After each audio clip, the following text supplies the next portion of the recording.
The storm doesn't end, it just teaches you to dance.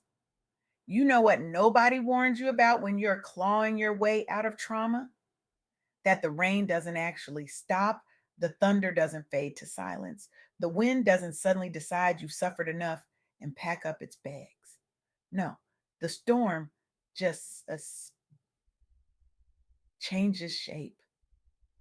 And if you're stubborn enough, if you're brave enough, if you refuse to let the weight of all that water drown you completely, you learn something wild. You learn to stand in the downpour with your head held high. You learn to dance. Welcome to the Soft Girl Era podcast, where we're done pretending that strength means never breaking. I'm your host, LeAnne Dolce, pronounced Dolce, like sweet softness whispered in French. And today I want to share insights from a conversation that rearranged my understanding of resilience. I sat down with Cherril Quinnie, a woman whose voice carries the kind of raspy passion that cuts through every excuse you've ever made for staying small. Cherril Quinnie is making the world better by refusing to let a broken beginning define the ending. They're a survivor who turned toxic energy and childhood trauma into fuel for a life that screams resilience. And honestly, we all need to hear this. This space, this sacred pause we're creating together is for every high achieving Black woman who spent decades in survival mode and is finally ready to exhale. Let me be clear about something right now. This isn't about being weak. This isn't about giving up. This is about recognizing that the cape you've been wearing, the one that says you have to be strong for everyone all the time without rest, without complaint, without breaking, that cape is suffocating you. And Cherril Quinnie's message, the one that landed in my spirit during our interview, is this: surviving the storm means learning that you don't have to weather it alone anymore. You don't have to keep pretending the lightning doesn't scare you.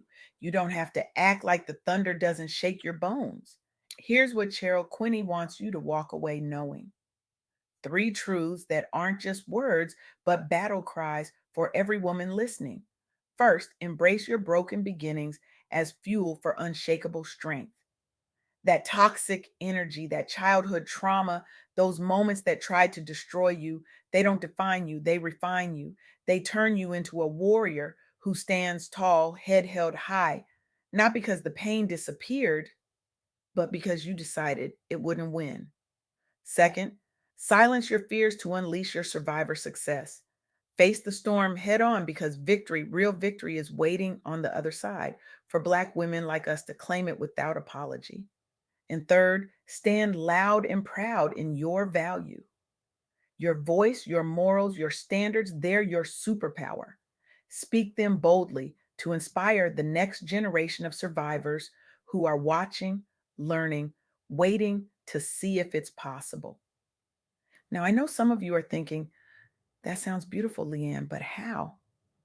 How do you turn pain into power when you're still bleeding?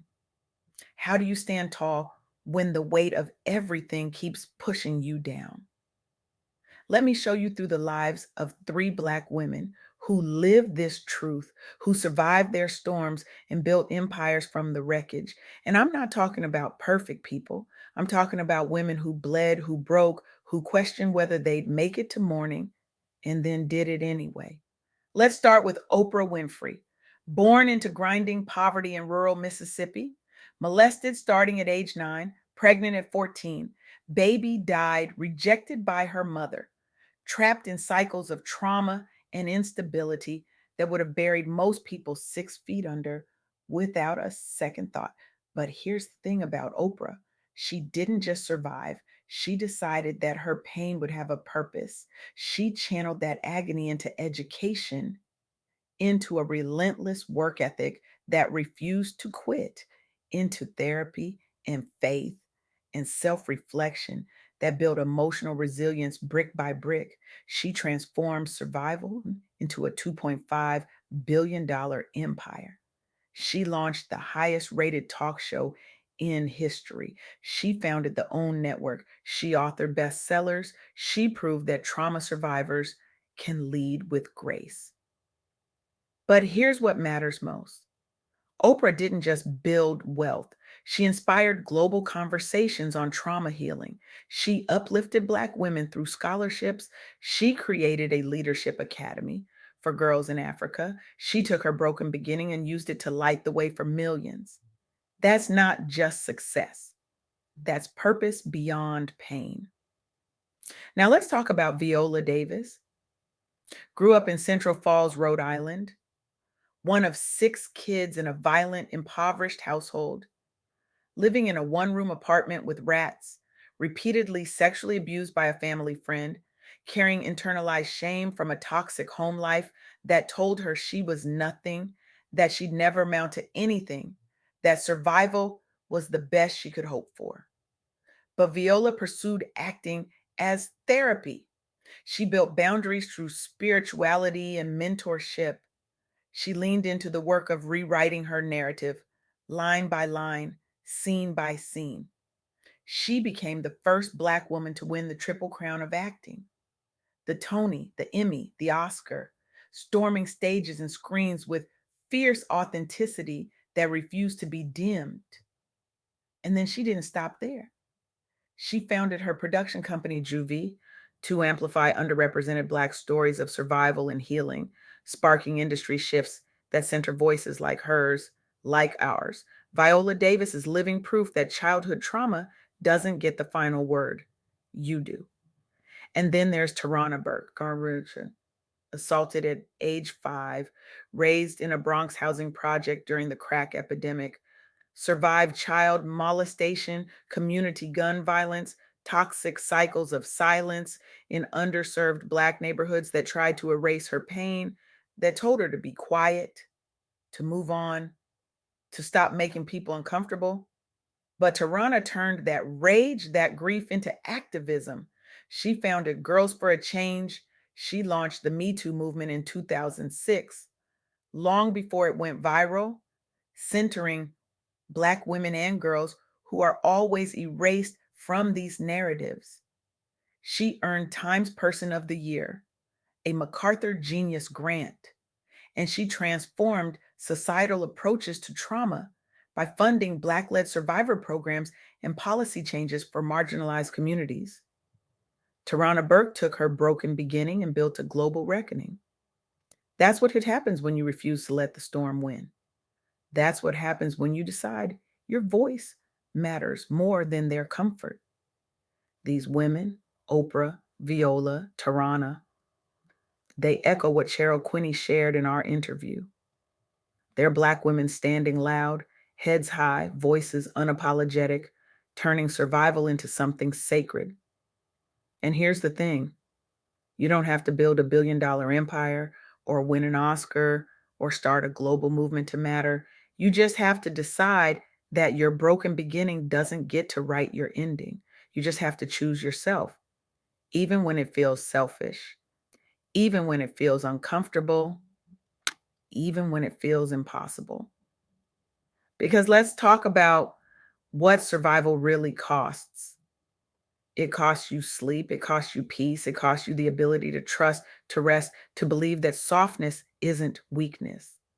You've been taught that being strong means never breaking, never asking for help, never admitting that you're tired. And that lie, that toxic belief, it's killing us.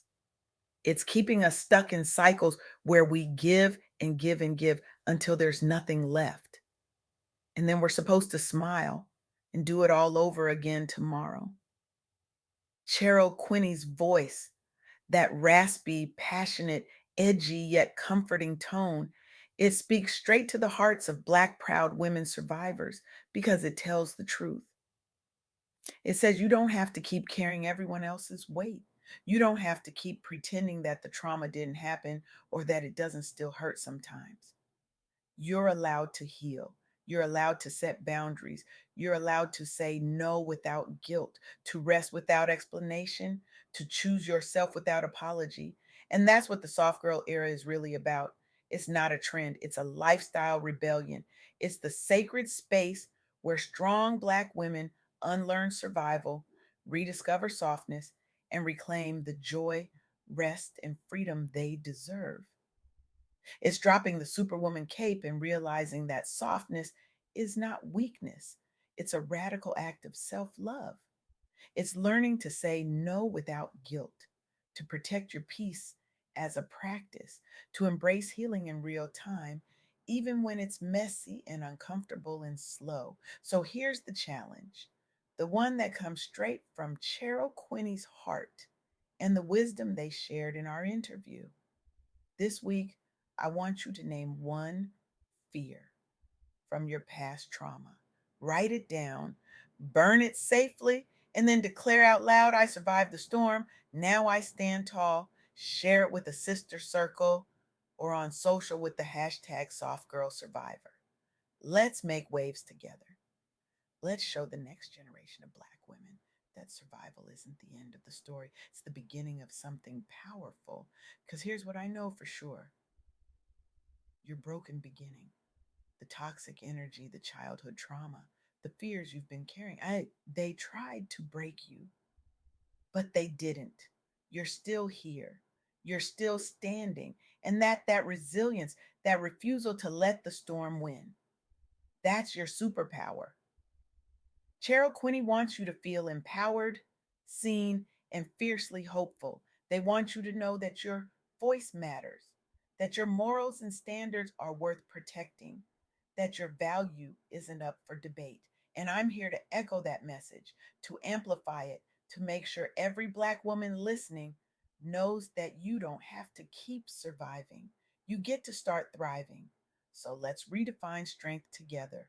Let's release the cape, embrace softness, protect our peace, and turn our survival into something sacred. Let's stand loud and proud, heads held high, not because the storm is over, but because we've learned to dance in the rain. Now, here's what I need you to understand, this isn't just a nice idea. This isn't a motivational quote to pin on your vision board and forget about by Tuesday. This is a movement. This is a disruption.